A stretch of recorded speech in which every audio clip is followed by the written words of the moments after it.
Education Commissioner Fletcher announced the state's SEEK funding, which stands for Supporting Education Excellence in Kentucky, is on track to be about $12 million short for the current school year. And WKYT's Jessica Umbro talked with Kentucky education groups about how they're hoping to address this issue.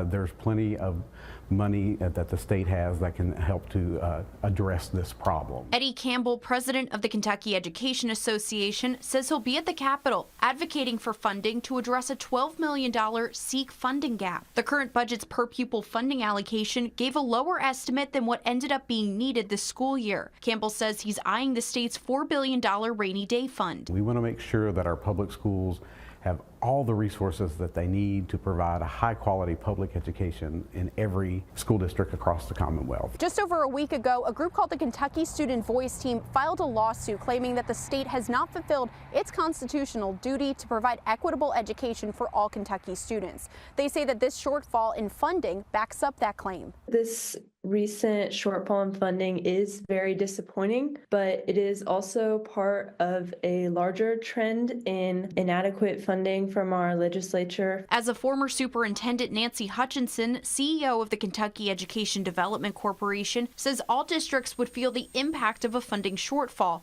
but it wouldn't be proportionate. The rural school districts are hit harder. We will be involved with listening to their concerns and helping any way that we can come up with ways that they can cut their budget. Campbell says he's optimistic about conversations that will be had once lawmakers get back to Frankfort in early February. During a budget year, we're working to make sure that the full funding of the system. So this has already been laid out. This is an adjustment. In Frankfort, Jessica Umbro, WKYT.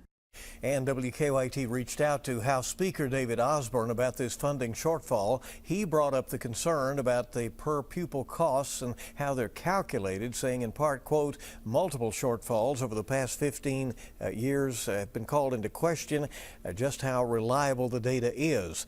The final totals from the Kentucky Department of Education are determined in early March.